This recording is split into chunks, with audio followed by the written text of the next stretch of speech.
Between the two Samirs was in the economic background. Samir, though, was poor. This difference, as you have read earlier, is not a form of diversity but of inequality.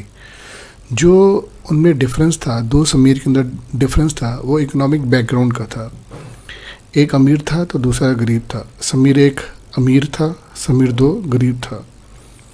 ये जो difference आपने पहले पढ़ा है first chapter में समीर का, वो एक डाइवर्सिटी नहीं है, वो एक इनइक्वालिटी है. उसको हम असमानता बोलेंगे, क्योंकि एक वर्ग का बच्चा अमीर है और दूसरे वर्ग का बच्चा गरीब है.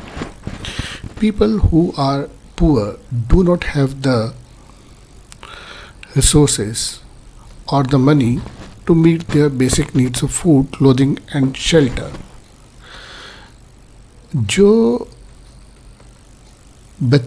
जो लोग पुअर हैं और उनके पास डू नॉट हैव द, उनके पास रिसोर्सेज नहीं है, पैसे नहीं हैं अपनी ज़रूरत के सामान के लिए, बेसिक ज़रूरतें जैसे खाने के लिए उनके पास पैसे नहीं हैं, उनके पास कपड़े के लिए पैसे नहीं हैं और शेल्टर के लिए पैसे नहीं हैं. They experience discrimination in offices, in hospitals, schools, etc., where they are treated badly because they are poor. अब जो ये डिस्क्रिमिनेशन है, जो असमानता के कारण डिस्क्रिमिनेशन को सहना पड़ता है क्योंकि उनके पास पैसे नहीं है, ये डिस्क्रिमिनेशन उनके साथ ऑफिसेज में होता है, हॉस्पिटल्स में होता है, उनको अच्छा ट्रीटमेंट नहीं मिल पाता है जो अमीर लोगों को मिल पाता है, स्कूल्स में होता है. Where they are treated badly, उनके साथ बुरा बर्ताव किया जाता है क्योंकि वो गरीब है. Some people may experience both kinds of discrimination. They are poor and they belong to groups of culture is not valued. अब कुछ लोगों के साथ ये एक्सपीरियंस ज़्यादा बुरा हो जाता है क्योंकि उन्हें दोनों तरह के डिस्क्रिमिनेशन फेस करने पड़ते हैं. एक तो वो गरीब हैं और वो दूसरे एक कल्चरल बैकग्राउंड से आते हैं. कुछ लोग ट्राइबल एरियाज़ में रहते हैं, कुछ लोगों को धर्म के कारण, उनका जो रिलीजन है उनके कारण डिस्क्रिमिनेशन फेस करना पड़ जाता है, और कुछ लोग ऐसे रीजन में रहते हैं, ऐसे एरियाज़ में रहते हैं तो उनको उस कारण से डिस्क्रिमिनेशन फेस करना पड़ता है. In the following section we will look at how a famous Indian was discriminated against. अब हम आगे पढ़ेंगे कि एक फेमस इंडियन है, उसको किस तरीके से डिस्क्रिमिनेशन सहना पड़ा था. उसका टॉपिक आगे आएगा. मैं अभी से बता देता हूँ, वो है हमारे जिन्होंने हमारे इंडिया का कॉन्स्टिट्यूशन लिखा था, डॉक्टर B.R. अम्बेडकर. उनका आगे जिक्र आएगा क्योंकि वो एक अनटचेबल थे और उनको भी डिस्क्रिमिनेशन सहना पड़ा था. This will help us understand the ways in which caste was used to discriminate against large number of people. इसको पढ़कर आपको समझ में आएगा किस तरह से जो कास्ट सिस्टम था वो किस तरह से बहुत बड़े वर्ग को डिस्क्रिमिनेट करती थी. On being discriminated against, people are engaged in different kinds of work like teaching, carpentry, pottery, weaving, fishing, farming to earn a livelihood. People जो लोग हैं वो काफ़ी तरीके से कामों में इंगेज्ड हैं. जैसे कुछ लोग टीचिंग करते हैं, पढ़ाने का काम करते हैं, कुछ लोग कारपेंट्री का काम करते हैं, लकड़ का काम करते हैं, पोट्री आपका जो मिट्टी के बर्तन बनाने का, वीविंग का, फिशिंग का, फार्मिंग का, खेती बाड़ी का, etcetera, to earn a livelihood. ज़िंदगी को जीने के लिए कुछ लोग ये सारे काम करते हैं. However, certain kinds of work are valued more than others. But कुछ काम को अलग वैल्यू दी जाती है, उनको ज़्यादा अच्छा माना जाता है और कुछ कामों को अच्छा नहीं माना जाता. Activities like cleaning, washing, cutting hair, picking garbage are seen as tasks that are of less value, and people who do this work are seen as dirty or impure. कुछ काम ऐसे होते हैं जिनको अच्छा नहीं माना, जैसे सफाई का काम करना, वॉशिंग का काम करना, बालों नाई का काम करना और कूड़ा उठाने वाला काम, इन कामों को अच्छा काम नहीं माना जाता। कुछ कामों को अच्छा मानना, कुछ कामों को बुरा मानना, जैसे कि पढ़ाने का काम, कारपेंट्री का काम, पोट्री, वीविंग, फिशिंग, फार्मिंग, इनको सोसाइटी में फिर भी अच्छा माना जाता था। जो काम है कटिंग हेयर, कूड़ा उठाने वाला काम, उन सब कामों को बुरा माना जाता था, डर्टी माना जाता था और इम्प्योर माना जाता था। ये जो बिलीफ है, ये जो सोसाइटी में बिलीफ है, this belief is an important aspect of the caste system. ये सारा कुछ कास्ट सिस्टम पे था। कास्ट वाइज जो कामों को डिवाइड कर दिया गया था। In the caste system, communities, groups of people were placed in sort of ladder where each caste was either above or below the other. जो कास्ट सिस्टम थी बेसिकली एक तरह का लैडर बना दिया था कि जिसमें जो ऊपर वाले लोग हैं वो टॉप ऑफ द लैडर, उनको बोला जाता था कि वो अपर कास्ट है, और जो लोग बिलो ऑफ द लैडर को रखा जाता था वो लोग, उनको बुलाया जाता था अनटचेबल्स, जिनको हम हाथ नहीं लगा सकते, untouchables. This belief is an important aspect of the caste system. In the caste system, communities/groups of people were placed in a sort of ladder where each caste was either above or below the other. Those who placed themselves at top of this ladder, जो इस ladder में top में होते थे,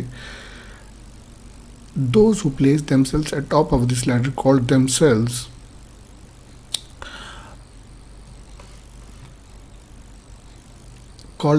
upper caste and saw themselves as superior. वो अपने आप को अपर कास्ट बुलाते थे और अपने आप को वो सुपीरियर कहलाते थे कि वो सोसाइटी में वो सबसे सुपीरियर है। The groups who were placed at the bottom, जो ग्रुप्स बॉटम में होते थे of the ladder were seen as unworthy, वो किसी काम के नहीं है, अनवर्दी हैं, एंड कॉल्ड अनटचेबल्स, उनका नाम अनटचेबल्स होता था। Caste rules were set which did not allow the so-called untouchables to take on work other than what they were meant to. Caste के कुछ ऐसे रूल्स होते थे कि जो अनटचेबल्स हैं वो वही काम करेंगे जिनके लिए उनको they were meant to, उनके लिए जो बना हुआ काम, वो कोई भी सोसाइटी में और कोई काम नहीं करेंगे। फॉर एग्ज़ाम्पल, जैसे some groups were forced to pick garbage and remove dead animals from the village. कुछ ग्रुप्स को फोर्स किया जाता था कि तुम लोग सिर्फ कूड़ा उठाने वाला काम करोगे और गांव में जो पंछी, जो जानवर मर जाते हैं उनको उठाएंगे, उसके अलावा आप कोई काम नहीं करोगे, और इस तरह का डिस्क्रिमिनेशन उनके साथ किया जाता था। But they were not allowed to enter the homes of the upper caste, और उनको जो अपर कास्ट के लोग हैं, जो सुपीरियर लोग हैं, उनको उनके घर के अंदर एंटर करना मना होता था, और उनको मना होता था और to take water from the village well और इवन एंटर टेम्पल्स, जो गांव के वेल हैं, कुएं हैं, उसमें से वो पानी नहीं निकाल सकते थे और वो मंदिर के अंदर एंटर भी नहीं कर सकते थे। Their children could not sit next to children of other caste in school. Untouchables के बच्चे अपर कास्ट या अदर कास्ट के बच्चों के साथ नहीं बैठ सकते थे। Thus, upper caste acted in ways which did not give the so-called untouchables the same right as they enjoyed. इस कास्ट सिस्टम ने ऐसा बना दिया था कि अनटचेबल्स को सेम राइट्स वो इंजॉय नहीं कर पा रहे थे जो कि दूसरे कास्ट वाले कर रहे थे। जो मैंने जिक्र किया था पहले कि ये जो डिस्क्रिमिनेशन जिन्होंने फेस किया था, that was doctor Bhimrao Ambedkar. अब उनके बारे में, जो उन्होंने डिस्क्रिमिनेशन फेस किया था, उसके बारे में हम बताएंगे। Doctor Bhimrao Ambedkar, one of the greatest leaders of India, shares his first experience of caste-based discrimination which took place in 1901 when he was just 9 years old. जो डॉक्टर बी आर अम्बेडकर हैं, जिन्होंने हमारे इंडिया का संविधान लिखा, कॉन्स्टिट्यूशन लिखा, वो अपना फर्स्ट हैंड एक्सपीरियंस शेयर कर रहे हैं कास्ट बेस्ड डिस्क्रिमिनेशन का। ये हुआ था 1901 में और 1901 में, और वो जब 9 years के थे। He had gone with his brothers and cousins to meet his father in Koregaon, which is now in Maharashtra। ये तब की कहानी है जब बी आर अम्बेडकर अपने भाइयों के साथ और अपने कज़न्स के साथ अपने फादर को मिलने गए थे कोरेगांव में, which is now in Maharashtra. Maharashtra में एक जगह है कोरेगांव, वहाँ पर वो अपने फादर को मिलने गए थे। तो long did we wait but no one turned up. An hour elapsed and the station master came to inquire. He asked us for our tickets. We showed them to him. उन्होंने बहुत wait किया railway station पर अपने father का, और 1 घंटा बीत गया तो उनके पास स्टेशन मास्टर आए। उन्होंने हमसे हमारी टिकट्स पूछी, हमने अपनी टिकट्स दिखाई, और उन्होंने पूछा कि आप, he asked us why we tarried, कि अभी तक आप यहाँ पर क्यों हो, यहाँ से गए क्यों नहीं। उन्होंने बोला कि we told him that we were bound for Koregaon, हमें कोरेगांव जाना है एंड हम अपने फादर की वेट कर रहे हैं। और फादर ने अपना किसी सर्वेंट को नहीं भेजा, ना फादर आए हैं ना सर्वेंट आया है, और हमें नहीं पता कि हम अब कोरेगांव कैसे जाएंगे। ये तब की बात है 1901 की। तब उस टाइम पे कोई भी टेलीफोन सर्विसेज या मोबाइल सर्विसेज इतनी इजीली अवेलेबल नहीं थी जो आजकल अवेलेबल है। तो वो बच्चे वहाँ फंस गए, जो वो 9 years का था, बी आर अम्बेडकर, कि हमारे फादर की वेट कर रहे हैं, या उन्होंने वो खुद भी नहीं आए और सर्वेंट भी नहीं भेजा। We were well dressed children, from our dress और talk no one could make out that we were children of untouchables. Indeed, the station master was quite sure we were Brahmin children, and was extremely touched at the plight in which he found us. हमने सब बच्चों ने अच्छे कपड़े डाले हुए थे, और हमारी ड्रेस से, हमारी बातों से कोई ये नहीं कह सकता था कि हम अनटचेबल्स हैं।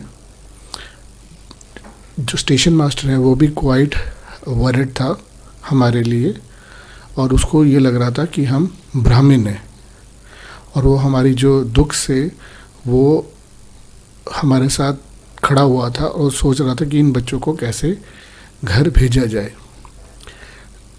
As is usual among the Hindus, the station master asked us who we were. और फिर स्टेशन मास्टर ने उसके बाद पूछा कि आप लोग कौन हो। और मैंने किसी मोमेंट को वेस्ट करते हुए एकदम बोल पड़ा कि मैं दैट वी वर मेहर्स। मेहर एक कास्ट है, एक कम्युनिटी है विच इज़ ट्रीटेड, जो कि अनटचेबल ट्रीट की जाती है बॉम्बे में। इसको सुनकर जो स्टेशन मास्टर है, ही वॉज स्टन्ड, वो सुन रह गया। His face underwent a sudden change, उसका फेस एकदम बदल गया। We could see he was overpowered by a strange feeling of repulsion.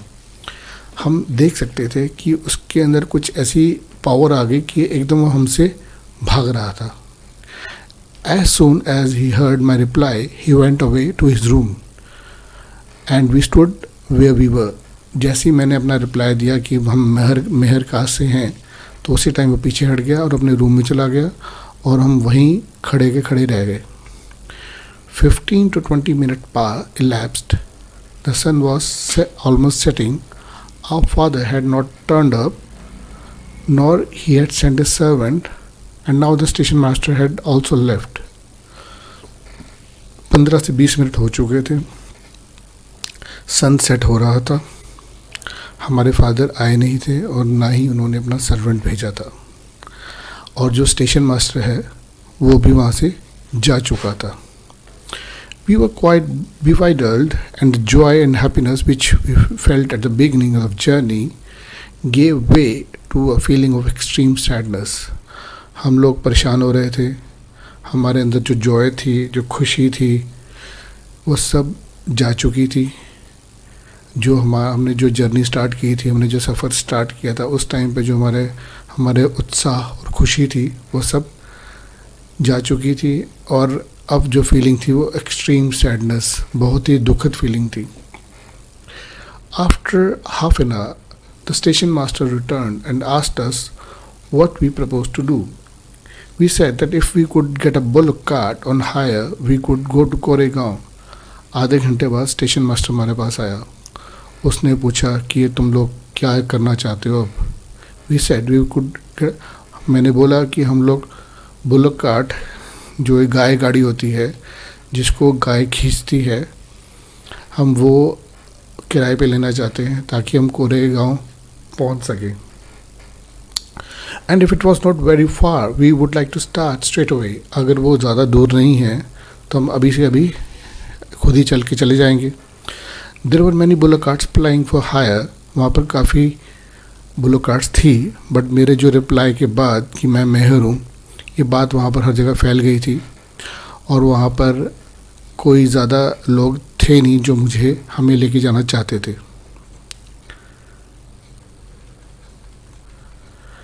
We were prepare to पे डबल. हम लोग डबल भी पैसा देना चाहते थे कि हमें हमसे चाहे डबल पैसे ले लो, फेयर के जो भी किराया है उसका डबल ले लो.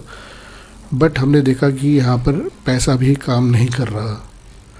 The station master who was negotiating on our behalf stood silent not knowing what to do. जो स्टेशन मास्टर था, जो हमारे बिहाफ पे नेगोशिएट कर रहा था, वो चुपचाप खड़ा था. उसको भी नहीं पता था कि क्या करूं. So this was the discrimination faced by our person, Dr. B.R. Ambedkar, who is considered to be the person who has written the Constitution of India. बहुत बड़ी बात है कि इन्होंने हमारा संविधान लिखा है और उनको इस लेवल का डिस्क्रिमिनेशन फेस किया जब वो सिर्फ 9 साल के थे. Doctor Bhimrao Ambedkar, he was born in 1891. Dates are 1891 to 1956.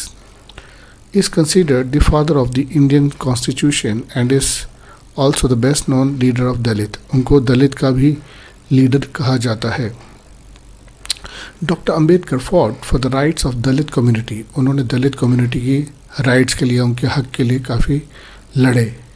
He was born into the Mahar caste. जैसे कि पहले बताया कि वो मेहर कास्ट में पैदा हुए थे, which was considered untouchable. और जो मेहर कास्ट है उसको untouchable माना जाता है.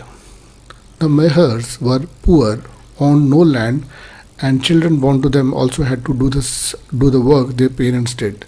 जो मेहर कास्ट वाले लोग हैं वो गरीब हैं, उनके पास अपनी कोई ज़मीनें नहीं हैं और उनके जो बच्चे पैदा होते हैं उनको भी वही काम करना पड़ता है जो उनके पेरेंट्स कर रहे हैं. They live in spaces outside the main village and were not allowed into the village. उनको गांव के बाहर ही रखा जाता है, उनको अलाउ नहीं किया जाता कि वो गांव के अंदर आए. They live in spaces outside the main village. Main village से बाहर रहते थे and were not allowed into the village. उनको विलेज के अंदर अलाउ नहीं किया जाता था. Dr. Ambedkar was first person from his caste who completed his college education and went to England to become a lawyer. 1901 उस टाइम के दौरान उन्होंने अपने कॉलेज कंप्लीट किया, जो कि एक बहुत बड़ी बात है. And he went to England. Mahar caste के होते हुए कि वो अपनी पढ़ाई करने के लिए, लॉयर की पढ़ाई करने के लिए इंग्लैंड गए. So this is a big achievement for him. He encouraged Dalits to send their children to school and college. उन्होंने जान लिया था कि किसी भी कास्ट, किसी भी वर्ग को अगर अपने राइज होना है, आगे बढ़ना है, तो पढ़ना कितना ज़रूरी है. सो उन्होंने तभी इंकरेज किया दलित्स को कि अपने बच्चों को कॉलेज और स्कूल पढ़ने ज़रूर भेजो. He also urged Dalits to take on different kinds of government jobs in order to move out of the caste system. उन्होंने इंकरेज किया अपने वर्ग के लोगों को, दलित लोगों को, कि गवर्नमेंट जॉब्स में आओ और कास्ट सिस्टम से बाहर निकल पाओगे. He led many efforts of Dalits to gain entry into temples. जो दलित्स की टेम्पल्स में एंट्री नहीं थी उसके लिए भी उन्होंने बहुत एफर्ट किया कि वो एंट्री कर पाए. Later in life he converted to Buddhism in his search for religion that treated all members equally. अपनी लाइफ की लेटेस्ट स्टेजेस में उन्होंने अपना जो धर्म है बुद्धिज़्म में कन्वर्ट कर लिया. और इन हिज सर्च फॉर रिलीजन, वो इस खोज में थे, एक धर्म की खोज में थे, ठीक है, कि सारे धर्म इक्वल हैं. Later he converted to Buddhism in his search for a religion that treated all members equally. Dr. Ambedkar believed that the Dalits must fight the caste system and work towards a society based on respect, not just for a few but for all persons. Doctor Ambedkar believe करते थे कि Dalits को fight करनी पड़ेगी इस caste system के खिलाफ और ऐसी सोसाइटी बनाना चाहेंगे जहाँ पर रिस्पेक्ट हो, सब थोड़े लोगों की नहीं बट सभी की रिस्पेक्ट हो, रिस्पेक्ट फॉर ऑल.